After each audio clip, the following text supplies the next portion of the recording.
Me voici l'Eustache à la main. C'est à ça qu'aboutit toute cette immense machine de guerre. Des femmes crèvent dans les usines. Un peuple d'ouvriers trime à outrance au fond des mines. Des savants, des inventeurs s'ingénient. La merveilleuse activité humaine est prise à tribut. La richesse d'un siècle de travail intensif. L'expérience de plusieurs civilisations. Sur toute la surface de la Terre, on ne travaille que pour moi. Les minerais viennent du Chili, les conserves d'Australie, les cuirs d'Afrique.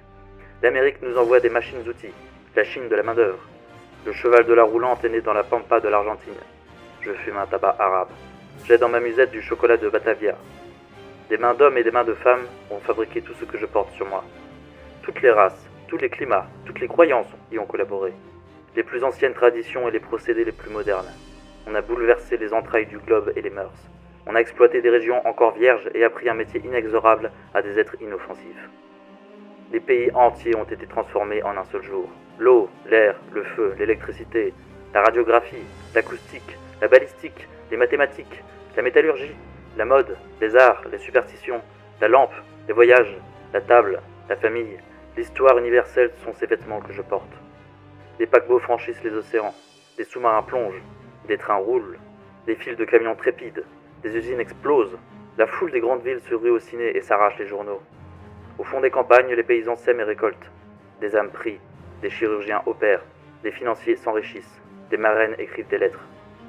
1000 millions d'individus m'ont consacré toute leur activité d'un jour, leur force, leur talent, leur science, leur intelligence, leurs habitudes, leurs sentiments, leur cœur.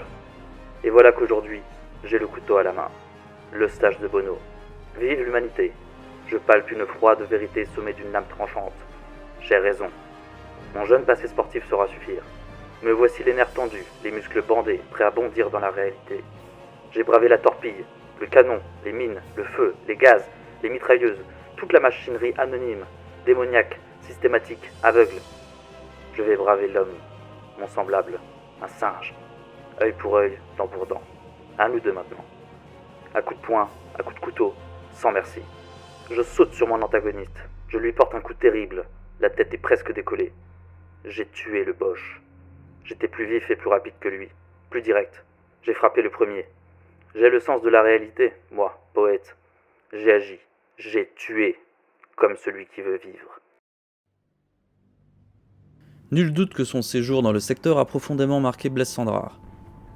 Heureusement pour lui, nous sommes le 14 mai 1915, et la Légion étrangère a été relevée par des troupes fraîches de la 18e division d'infanterie.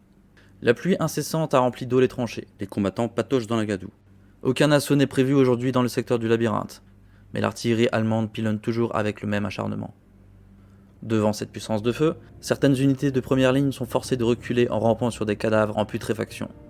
D'autres, comme le capitaine Jules Delmas, commencent à s'inquiéter. Journée bien triste. Bombardement ininterrompu.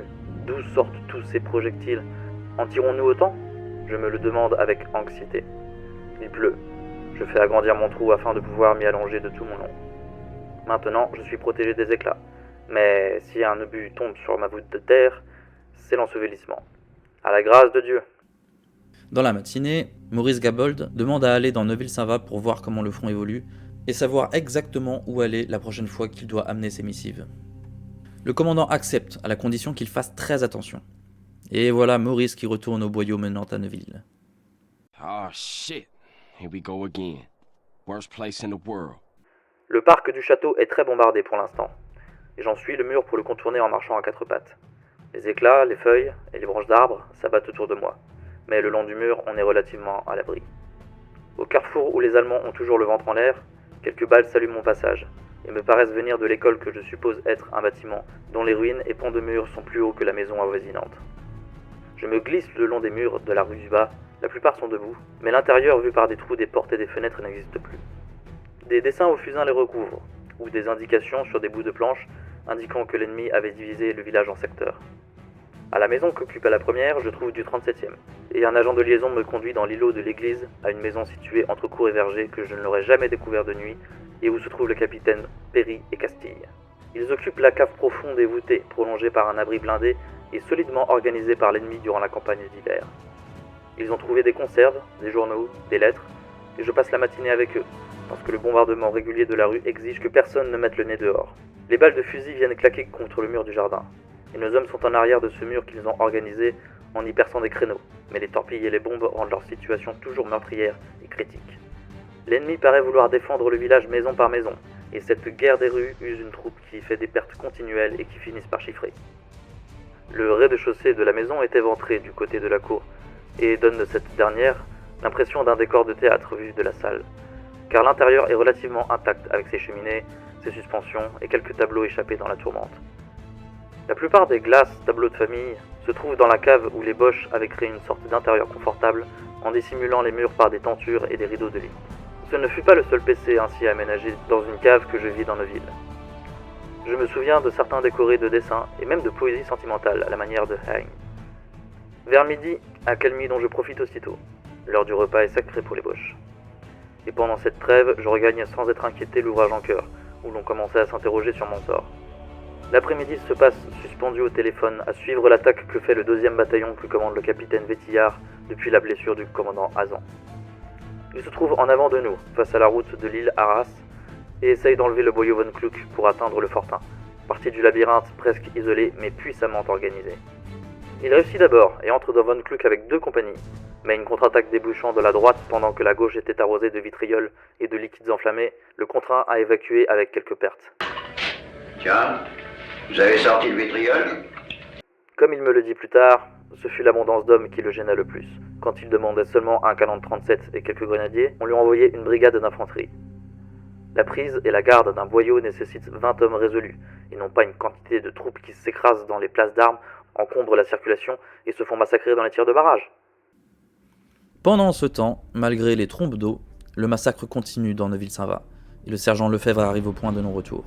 Nous frappions fort, mais nous recevions des coups terribles, et nos pertes devenaient vraiment sérieuses. Presque tous nos gradés tombaient l'un après l'autre. Cela ne faisait qu'augmenter notre fureur. Et nous allions de maison en maison, tirant sur tout ce qui se montrait, poursuivant sans répit les Allemands que les balles et les baïonnettes chassaient des maisons en ruine. Je me sentais devenir fou. La fatigue, la faim, la soif me torturaient, me donnaient de la fièvre. Et pourtant je ne pensais ni à dormir, ni à manger, ni à boire. Il me semblait que jamais je ne retrouverais le sommeil, que jamais plus je ne mangerais, ni ne boirais. Tout cela m'apparaissait comme des choses du passé, d'un passé très lointain. Je n'avais plus la notion du temps ni de l'espace. Si, à ce moment, on m'avait demandé quelle avait été mon existence antérieure, je crois que je n'aurais pu répondre sans un violent effort de mémoire. Et aurais-je été capable de cet effort? Je voyais les hommes et les choses comme dans un brouillard. Bataille devait se trouver à peu près dans le même état d'esprit. Il ne desserrait plus les dents et son visage n'avait plus d'expression. Un homme ayant été tué auprès de lui, je l'entendis murmurer « Encore un! Nous y passerons tous! J'attends mon tour !» Était-ce le pressentiment dont on a tant parlé, et qui, paraît-il, naît souvent dans l'esprit du combattant avant ou pendant le danger? Je ne sais. Toujours est-il que j'entendis Bataille prononcer ces paroles, si étonnantes dans la bouche de cet homme parfaitement équilibré, et dont la bravoure était devenue proverbiale. Je ne sais s'il y eut pressentiment ou non dans l'esprit de Bataille, mais en tout cas, la mort ne devait pas tarder à me prendre cet ami cher, que je pleurerai toujours. Ce fut rapide et bête. Nous tournions le coin d'une ruelle qui nous avait paru parfaitement tranquille, et où nous désirions faire reprendre haleine à nos hommes, leur donner un repos dont ils avaient le plus grand besoin. Une mitrailleuse crépita, et Bataille s'écroula, frappé au ventre et à la poitrine, en disant « Ça y est, j'ai mon compte. Vive la France !» Je me jetai à genoux auprès de lui et lui pris la main. « Ça ne sera rien, lui dis-je. Souffres-tu ?»« Je suis fichu, me répondit-il d'une voix faible. Bien fichu. Je ne regrette rien que ma vieille mère, le régiment et les amis. Prends mon portefeuille, et si tu t'en tires, tu iras un jour le porter à ma pauvre vieille maman. Tu l'embrasseras pour moi. Elle aurait été si fière de me voir avec mes galons de sous-lieutenant. Enfin, tu lui diras que j'ai fait honneur à la famille et que je suis mort en pensant à elle. Toi, prends ma montre, en souvenir. » Brusquement, un flot de sang remplit sa bouche. Il y eut un soubresaut, et ce fut tout. La France venait de perdre un de ses meilleurs soldats, et moi le meilleur des amis. Tous les hommes pleuraient à chaudes larmes. Quant à moi, pris d'une véritable crise de désespoir, j'appelais la mort à grands cris. Le lieutenant qui commandait la compagnie, prévenu par un de nos soldats du malheur qui nous frappait, vint s'incliner devant le cadavre de Bataille. Puis, me prenant les mains, il me dit « Lefebvre, du courage! Vos hommes ont besoin de vous, vous avez charge d'âme !» Par un violent effort, j'essayai de réagir, de surmonter ma douleur. Nous mîmes d'abord à l'abri le corps de notre pauvre sous-lieutenant, qui repose à présent au pied d'un mamelon, non loin du village de la Target. Et nous rentrâmes dans la fournaise, les yeux rouges et le cœur gros. Désormais, j'étais le chef de la section. Je serais parfaitement incapable de décrire nos faits et gestes à partir de ce moment. Car je marchais comme en rêve, ne faisant rien pour éviter les balles et les obus. Je me souviens seulement avoir embroché dans une grange un sous-officier qui venait de blesser un de mes hommes et d'avoir fait 2 prisonniers dans un chemin creux. Ce jour-là, alors que les combats font rage, Foch reçoit un télégramme secret de la part de Joffre. Mon intention est de continuer sans arrêt l'offensive de la 10e armée jusqu'à la conquête de la Grande Crète, Givenchy, Bailleul et exploitation du succès. Cette opération exigera des forces importantes. Afin de nourrir sans cesse le combat avec toute l'énergie voulue, et en raison de l'extension ultérieure du front qui résultera à des rabattements à opérer vers la droite et vers la gauche, je fais actuellement diriger sur la 10e armée la 48e division et ultérieurement la 5e division du 3e corps. Mais ces éléments constituent pour l'instant les dernières disponibilités que je puis affecter à cette mission, sans affaiblir dangereusement tout le reste du front. Donc la bonne nouvelle, c'est que des renforts sont en route. La mauvaise, c'est qu'il va falloir se débrouiller avec. Et en attendant, les combats continuent, en particulier sur le plateau de Lorette, où les Français tentent violemment de pousser à coups de grenades sous les tirs de l'artillerie allemande. Le soir venu, les poilus tentent d'attaquer un fortin bloquant le côté est du cimetière de Neuville-Saint-Va. Les attaquants font usage d'un lance-flamme Schild, et les défenseurs ripostent avec une vague de gaz asphyxiant. Ça, c'est de la guerre chimique. Mais encore une fois, les Bavarois tiennent la position et repoussent les Français. Nous sommes le samedi 15 mai, les poilus sont en ligne depuis maintenant 1 semaine. La pluie a cessé et le temps est superbe. À la demande du général Joffre, une grosse offensive est prévue cet après-midi pour débloquer la situation. Il préconise le recours à toute l'artillerie lourde disponible. En ce qui nous concerne, il faut attaquer Neuville-Saint-Va sur les flancs en bombardant les côtes 105 et 140 pour clouer l'ennemi au sol. En complément, dans le labyrinthe, il faut attaquer le boyau Von Kluck pour que le 17e corps d'armée puisse avancer au niveau de Roclincourt. Malheureusement, les consignes de Joffre sont floues et causent de sérieux soucis de coordination. Et devinez qui va en faire les frais ? Bah oui, la piétaille évidemment. Après avoir réveillé les compagnies de l'ouvrage en chœur, Maurice Gabold prépare l'attaque sur Neuville-Saint-Va. Ses soldats sont mis à disposition de la 39e division d'infanterie. Malheureusement, il n'y a pas de place pour ces renforts qui se massent alors dans le boyau de l'Elbe. Un seul obus bien placé pourrait avoir des conséquences dramatiques. Maurice et les officiers se réfugient dans une cave pour faire les derniers préparatifs. Les cibles principales sont la mairie et l'école. Le morceau est assez gros.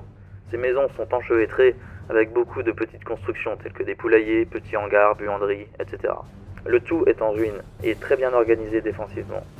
Le passage du mur sera difficile et coûtera quelques hommes. L'artillerie commence à taper vers 14h30. L'ennemi répond aussitôt. C'est un vacarme d'enfer. La rue est balayée de projectiles qui font voler en l'air pierres et débris. Les hommes s'élancent en suivant leur capitaine. Maurice ne s'est pas trompé. Les premiers blessés affluent rapidement. Bientôt, une fusillade, un redoublement de bombardements, des bombes, des éclatements de grenades. Les ruines qui protègent la voûte de notre cave sont bouleversées, et l'escalier s'encombre de gravats. Une bougie vacillante nous éclaire. Je monte quelques marches afin de faire signe à des blessés qui retournent de descendre ici un instant. Dans la rue, ils seraient vite achevés. Dans leur abrutissement, il est impossible de rien en tirer. Nous nous transformons en ambulanciers. Personne du service médical n'est à Neuville en permanence, et c'est avec nos pansements individuels et notre teinture d'iode que nous faisons les premiers pansements. Voici enfin des nouvelles. Les compagnies ont pris pied dans l'îlot de maisons indiquées et en occupent 2. Mais continuer l'attaque de vive force et enlever une par une les maisons est trop meurtrier. Pour le moment, ils s'organisent dans la position où les Allemands les écrasent de grenades. Enfin, leur communication avec la rue du bas, c'est-à-dire l'arrière, est bien précaire. Les vergers sont intenables, et ce n'est qu'accroché aux ruines des maisons qu'on peut se protéger. Le reste de l'attaque a eu le même sort. La mairie et l'école sont prises, et on a avancé vers le nord du village. L'ennemi s'y accroche avec une fureur désespérée. Les objectifs principaux de cette attaque sont là. Mais à quel prix ? Environ 1/3 des effectifs engagés sont tombés. La cave de Maurice est pleine de blessés qui ne seront évacués qu'à la nuit, laissant le sol rempli de sang. Du côté du labyrinthe, c'est encore plus dur. Paul Viriot est de la partie. Nous sortons des boyaux à 4 heures. Tout de suite, plusieurs hommes sont tués. Nous nous abritons alors dans le chemin creux. Notre lieutenant Gouin nous recommande de ne pas faire de bonds de plus de 20 pas. Le talus est escaladé. À l'assaut ! Les mitrailleuses ennemies sont en éveil et déclenchent aussitôt un feu nourri. Il faut vite se coucher et ramper. Les balles fauchent l'herbe devant nous. Une d'elles arrive dans ma musette, mais ne me blesse pas. Je la garderai en souvenir. De nombreux camarades sont touchés. L'artillerie se met à l'heure de la partie et règle ses grosses pièces sur nous. Bientôt, une avalanche de feu nous entoure. Le cri des blessés, le rôle des mourants. Les 210 font sauter les corps et enterrent les vivants. L'odeur de poudre est omniprésente. C'est l'enfer. Impossible de progresser. Notre lieutenant Gouin crie « En avant !» 3 balles l'étendent à jamais dans l'herbe. Une compagnie du 79e à notre droite est obligée de reculer. Nous voyons distinctement les leurs sauter en l'air sous les obus. On s'attend à mourir d'un instant à l'autre. Chaque rafale passée est un moment de vie gagné. Nous sommes totalement impuissants devant des événements pareils. L'obscurité tant espérée arrive enfin, et nous pouvons enfin nous réfugier derrière notre talus protecteur. On se compte 44 présents sur 137 2 heures avant. Pas besoin de commentaires. Les autres régiments aussi ont pris cher. Par exemple, le 224e a perdu 350 hommes dans l'assaut, c'est-à-dire un 6e de sa force de combat. Et c'est à peu près pareil pour le 228e qui est l'autre régiment de la brigade. Le chef de la dite brigade adresse d'ailleurs ses félicitations à chacun de ces régiments pour la crânerie avec laquelle il effectua sa progression sous le feu violent de l'artillerie et de l'infanterie ennemie. Alors que la bataille fait rage, Victor Châtenay est à nouveau chargé avec quelques-uns de ses camarades d'aller porter des barbelés. Mission remplie. Je reviens avec 2 camarades qui ont un peu trop bu. Il est environ 7 heures du soir. Nous venons de quitter le boyau pour marcher plus librement dans les champs. Nous ne sommes pas très loin de la target quand des balles nous sifflent aux oreilles. Une mitrailleuse allemande nous a vus et nous arrose de rafales. Sans doute sommes-nous rendus très visibles par le soleil qui descend vers l'horizon. Nous nous couchons. Je vois les départs de la mitrailleuse qui continue à tirer au coup par coup. Comme je suis bon chasseur et que j'ai même été classé premier à ce concours de tir à Camblin où il y avait des tireurs d'élite de la Légion, je me mets en position pour envoyer quelques balles dans les environs du mitrailleur. À plat ventre, bien installé, je cherche ma cible. Quand un insecte me chatouille derrière l'oreille gauche et je tire trop à gauche. De la main, je le chasse et me remets en position de tir. À nouveau, je suis chatouillé près de l'oreille, et à nouveau, je chasse l'insecte. Quand ça se produit une 3e fois, je me retourne et vois un camarade couché près de moi qui s'amuse à me taquiner avec un épi de blé. Je l'attrape. Au même instant, je reçois comme un coup de baguette à la mâchoire près de l'oreille droite. Une balle vient de me toucher. Je porte la main à l'endroit de la blessure, le sang gicle avec force. Je me lève, mais le sang coule si abondamment que je me rends compte que je n'irai pas loin. Bien que j'ai peine à parler, je dis à mes 2 copains de s'en aller et de m'envoyer les premiers infirmiers qu'ils verront. Il doit s'en trouver dans la plaine où il reste encore des blessés à secourir. Puis je m'étends sur le sol, la main plaquée sur la blessure pour tenter de freiner le sang qui coule toujours beaucoup. Peut-être une artère est-elle touchée, et dans ce cas je sais que je n'ai plus qu'à dire adieu à la vie. Une douce paix m'envahit. J'entends les mitrailleuses qui tirent, j'entends les obus qui tombent sur les tranchées à quelque distance, et je plains les pauvres copains qui les reçoivent. Quand je me réveille, je ne sais combien de temps plus tard, j'ai froid, je ne sais pas bien où je suis, et je ressens une grande douleur au bras droit, que je ne peux bouger qu'avec une grande peine. Je vois que ma manche n'est qu'un bloc de sang coagulé jusqu'au coude, mais au moins ma mâchoire ne saigne plus. Je me rendors, je ne bouge plus. J'entends bien la fusillade et les explosions, mais je ne vois personne. Je me dis que mes amis vont venir me chercher, mais sans que je m'en rende bien compte, le temps passe. La journée est bien avancée, et le sommeil me fait du bien. Je dors et j'attends. Je ne souffre pas, et je suis bien en vie. Je pense aux copains qui se battent, et je me dis que je peux attendre. La seconde nuit passe, le jour revient, et soudain 3 types sont autour de moi et me placent sur un brancard. Après ce qui me paraît être un très long chemin, on s'arrête à l'abri médical de notre compagnie. Le toubib me regarde et on m'expédie aussitôt vers l'arrière. Le premier poste de secours est situé tout près de la ferme de Bertrand-Vaz. Nous y arrivons juste au moment où se déclenche un fort bombardement allemand. On pose mon brancard dans l'entrée, aux côtés de beaucoup d'autres poilus blessés. Un aumônier se penche sur moi et me dit « Monsieur Châtenay, voulez-vous boire un peu de vin ?» Je ne comprends pas. Suis-je arrivé au paradis pour qu'on me connaisse et m'appelle monsieur ? Néanmoins, me souvenant de l'agneul avant l'assaut, je fais signe que non. « Pourquoi ?» me dit le prêtre. Je réponds en articulant avec difficulté. « Pas bon. »« Pas bon ? Mon vin ? Il est excellent, goûtez-y. » Et l'abbé Balu, d'Angers, me verse une bonne rasade de Bordeaux dans une timbale d'argent et me soutient la tête pour que je boive. J'ai trouvé un goût de pomme. Il y en a. Mon Dieu, que son vin est bon. Je me rendors. Que s'est-il passé après ? On m'a dit que des brancardiers qui me portaient vers l'arrière ont été tués par un obus. Je me souviens de m'être réveillé dans un champ à côté de mon brancard brisé avec une douleur intense à la poitrine qui m'empêchait de respirer. Je glissais ma main sous ma veste, croyant que je la retirerais pleine de sang, et m'apitoyais déjà un peu sur mon sort. Mais ce n'était qu'une forte contusion, provoquée sans doute par un gros éclat d'obus ou une lourde pierre. Mes 2 brancardiers avaient été enterrés par les explosions, et comme il n'en restait aucune trace, ils furent portés déserteurs. Ce ne fut que des mois plus tard qu'on retrouva leur corps et qu'ils retrouvèrent leur honneur. Quelqu'un me reconnaît alors que je suis allongé dans mon champ et on m'emmène jusqu'au mont Saint-Éloi où mon frère Marcel m'attend.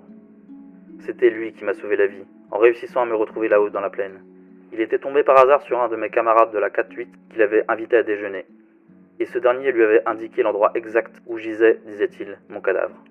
Maintenant, je suis dans les mains de sa division, dont l'abbé Balu est l'aumônier. Marcel s'empresse autour de moi. Il est vrai que je suis dans un sale état. Je ne peux pas parler, j'ai le visage et le cou couverts de sang. La dernière secousse m'a froissé les côtes et je souffre beaucoup en respirant. Plusieurs toubibs m'examinent avec intérêt et compassion. Je suis dans une cour, couché sur mon brancard, au milieu d'autres brancards chargés de blessés. Un médecin-colonel vient, lui aussi, m'ausculter. On veut me lever, mais je n'ai pas besoin d'être aidé pour me mettre debout. À part la tête et les côtes, tout va bien. Je m'assois sur une chaise et le colonel lui-même me fait le pansement. Il regarde les trous faits par la balle et appelle tous les autres médecins pour venir voir. Ils sont très intéressés car la balle a frôlé la carotide sur toute sa longueur. Je suis un miraculé. Ma mâchoire est très douloureuse au toucher. On m'enveloppe la tête avec des mètres et des mètres de bandes Velpo. Et le médecin-colonel lui-même écrit une longue description sur une fiche rouge pour mon évacuation sur l'arrière, attachée à un bouton de ma tunique. Une automobile s'approche, on me monte dedans. J'explique comme je le peux que je suis mieux assis que couché. Marcel vient avec moi dans l'ambulance, et nous partons juste comme tombe une salve d'artillerie allemande. J'apprendrai plus tard qu'un obus est tombé pile sur mon brancard, resté dans la cour, tuant 7 poilus. Ouais, Victor l'a échappé belle. Il fera sa convalescence dans les actuelles Côtes d'Armor. Mais pour l'anecdote, la fiche matriculaire du bonhomme indique qu'il a été blessé 2 fois. La première était le 15 mars 1915 à Carency, d'une balle dans la mâchoire.